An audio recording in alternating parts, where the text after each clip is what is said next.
Olá, Cassiano Bittencourt pelo Visão Estrategista, hoje para avaliar Porto Belo, PTBL3.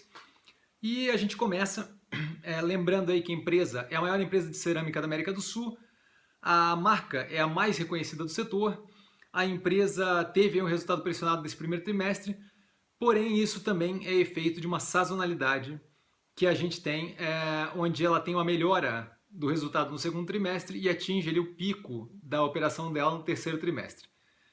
Tendo isso daí em vista, essa é todos os pontos positivos a gente encerra por aqui e agora vem efetivamente o que interessa com relação à avaliação, que é o quê?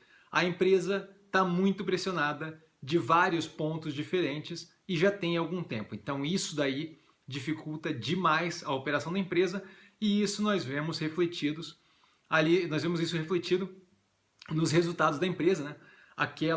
O principal insumo da empresa cresceu, teve um crescimento ali de 80% desde janeiro de 2018 até o final do primeiro trimestre de 2019, sendo que esse crescimento só de janeiro de 2019 para o final do trimestre, agora do primeiro trimestre, foi de 7%.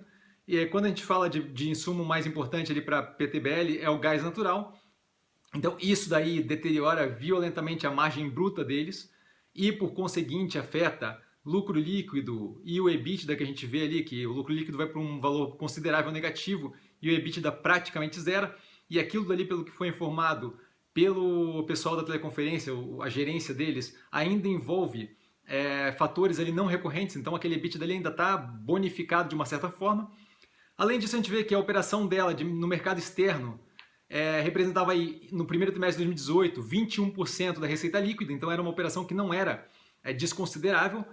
E a gente vê que com uma queda que ela teve de 37%, sim, 37%, ela passa ali a representar 13% da receita líquida no primeiro trimestre de 2019. Isso daí com certeza não é positivo.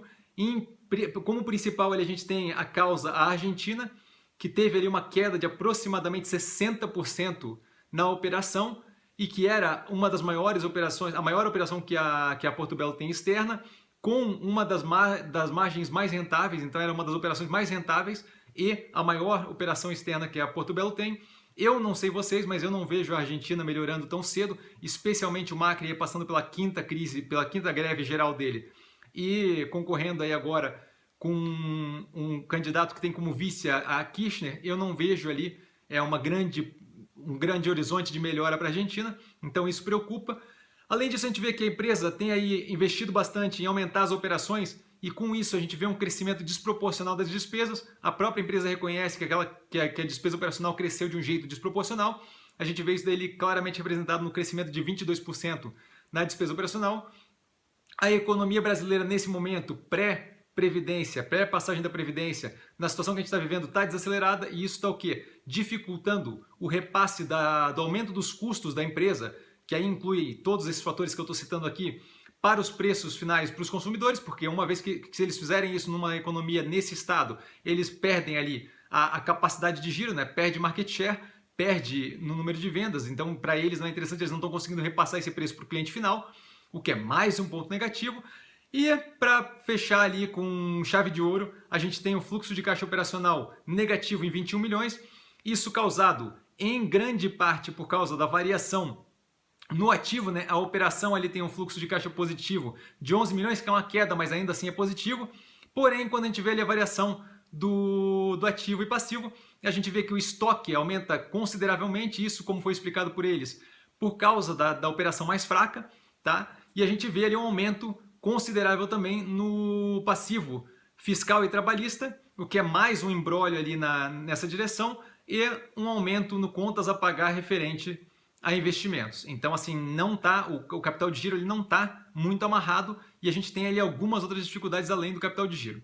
Esse fluxo de caixa negativo e essa dificuldade na operação a gente vê claramente refletida no aumento do endividamento. A empresa vinha no movimento de redução, porém, desde o começo do ano de 2018, ela está tendo aí dificuldade e a gente vê esse endividamento líquido aumentando passo após passo, o que nos lembra que a gente deve assistir aí a empresa quebrar covenants com relação às debêntures nos próximos trimestres, e aí isso começa a virar algo complicado, porque o credor pode não aceitar aquela quebra de covenant, e aí a gente tem uma situação mais problemática do que nesse momento agora. A quebra de covenant nada mais é do que o quê? É quebrar alguma pré-definição de como as contas da empresa devem estar durante aquele empréstimo ou debênture, tá?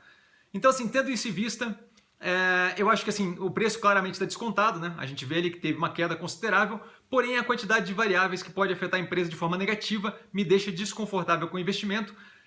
Então, assim, para mim não paga os 35% de um possível upside. Por que eu falo 35%? Porque só para ter uma base, eu peguei ali a máxima que ela atinge de 5,88 no dia 17 de janeiro e comparei com o preço de hoje, que é 4,35, isso daria um upside de 35% aproximadamente.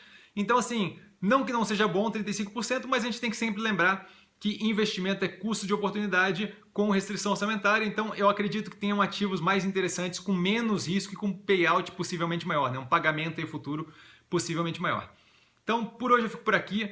Vale lembrar que quem aprende a pensar bolsa opera com mero detalhe e até amanhã.